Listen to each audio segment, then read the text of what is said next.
Bundan əvvəlki QR kodda girib daxil olub, əgər o sualı cavablandırdınsa, cavabın bəlidirsə əgər, olubsa ki, olmaya da bilər.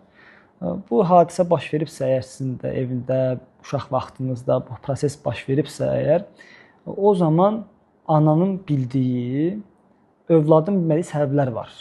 Ya uşağın dişi çürüyər, ya səpər allergiya verər, ya qəbz olar, ya qarın ağrısına gedər və s. və ilax. Ya qonaq gələcək elə həqiqətən qonağa görədir, maddi vəziyyət problemdir, o vaxtlar problem olurdu.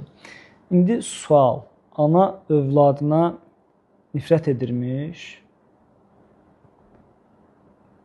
Yəqin ki, yox.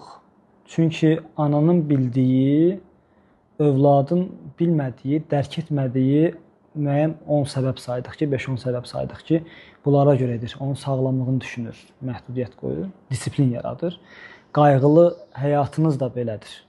Başınıza gələn hadisələr zamanı sizdən kiçik bir şirin, sizə görə böyük, həyata görə kiçik bir mükafat gizlədilir.